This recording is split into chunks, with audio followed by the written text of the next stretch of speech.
So hello guys, welcome back to my new video. आजको यो video खास Himalayan बैंकको मोबाइल बैंकिङ युजरको लागि मात्रै हो। हिमालयन बैंकको युजरलाई मात्र हो, अरूलाई खास काम छैन यो भिडियोको। अब यो भिडियोमा म आज जस्तै अहिले हिमालयन बैंकको ई बैंकिङ अलि अपग्रेड भएको छ, सिस्टम अपग्रेड भएर अब सबजनाको खाता नम्बर चाहिँ अहिले चेन्ज भएको छ। त्यो खाता नम्बर हेर्नको लागि अब हामीले बैंकमै फोन गरिराख्नु परेन है।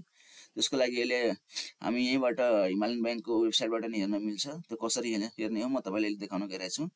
त्यसको लागि हामी कुनै एउटा ब्राउजर खोल्नुपर्ने हुन्छ। कुनै हामीले क्रोम ब्राउजर युज गरेँ अनि त्यहाँ सर्चमा गएर हिमालयन बैंक सर्च गर्नु है। अनि हिमालयन बैंक सर्च गरेपछि त्यहाँ फर्स्टमा जुन एउटा लिङ्क आउँछ हिमालयन बैंकको अफिसियल लिङ्क, त्यो क्लिक गर्नु। त्यहाँ क्लिक गरिसकेपछि यहाँ कुनामा एउटा न्यू एकाउन्ट भनेर देख्न सक्नुहुन्छ है।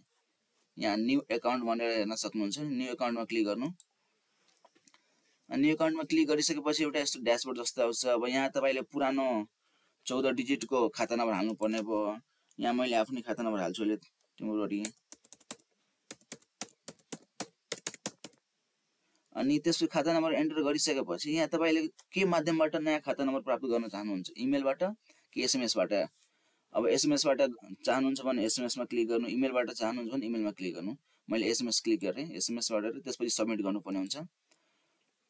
सबमिट गरेपछि एउटा ओटिपी कोड आउँछ।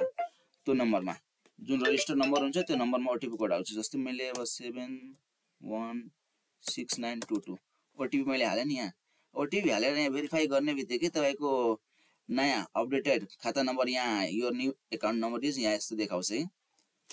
खास यसरी हो, तपाईले यसलाई डाउनलोड गर्न, स्क्रिनशट गर्न जे नि गर्न सक्नुहुन्छ। Thank you for watching.